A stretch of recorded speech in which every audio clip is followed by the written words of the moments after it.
ត្រូវតែបង្កើនការដាំដើមត្នោតឲ្យបានច្រើនព្រោះដើមត្នោតយើងដាំទៅណាសម្គាល់ជាអត្តសញ្ញាណជាតិខ្មែរ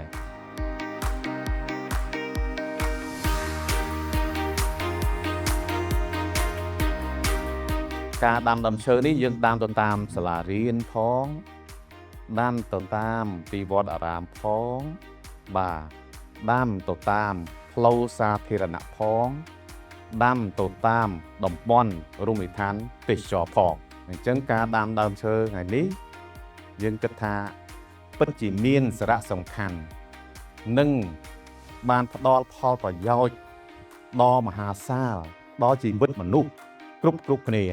ជាក់ស្ដែងទៅក្រុមហ៊ុនពេញហួតគ្រូរីចម្រើនបានរហូតដល់ថ្ងៃនេះគឺមិនភ្លេចទេការចូលរួមចែករំលែកទៅដល់សង្គមដោយដែលយើងមានពាក្យស្លោកមួយថាផឹកទឹកឲ្យនឹកដល់ប្រភពពាក់ព័ន្ធនឹងសកម្មភាពដែលចូលរួមជាមួយសង្គមគឺក្រុមហ៊ុនពេញហួតគ្រូមានសសរស្តម្ភចំនួន3ទី1គឺវិស័យអប់រំទី2គឺវិស័យបរិស្ថានហើយនិងទី3គឺវិស័យសង្គមដោយឡែកជាមួយក្រសួងបរិស្ថានក្រុមហ៊ុនក៏បានសហការគ្នាយ៉ាងជិតស្និទ្ធហើយយើងបានចូលរួមដាំដើមឈើច្រើនកន្លែងដែរដូចនៅខេត្តកំពង់ចាមនៅភ្នំគូលែនកន្លែងរមណីយដ្ឋានដែរហើយថ្មីនេះយើងបានដាំនៅខេត្តកែបដាំដើមកោងកាងអញ្ចឹងថ្ងៃនេះយើងបានចូលរួមដាំនៅរមណីយដ្ឋានកំពង់ត្រាចនេះគឺជាការចូលរួមសហការលើបរិស្ថានដែរដោយឡែកគឺក្រុមហ៊ុនក៏បានទទួលស្គាល់ពីក្រសួងបរិស្ថានជាក្រុមហ៊ុន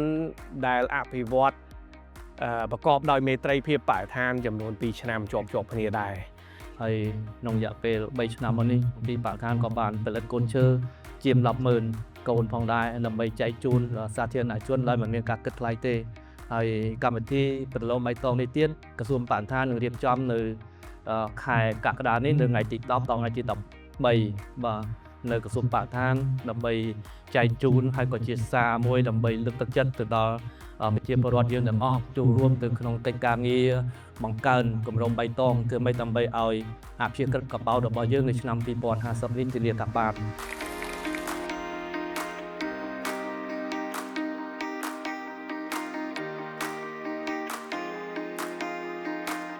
ពួកយើងទាំងអស់គ្នាបានមកចូលរួមគ្នាដាំដើមឈើនៅរមណីយដ្ឋានភ្នំកំពង់តែរបស់យើងដើម្បីជួយអភិរក្សដើមឈើដោយដើមឈើនេះនៅពេលដែលវាដុះទៅវាជួយផ្ដល់ម្លប់ទៅដល់ពួកយើងហើយនឹងតាក់ទាញភ្ញៀវទេសចរ1000ដើមនៃនិរន្តរភាពយេរួមក្រុមដំបូលមួយមានភាពកក់ក្ដៅ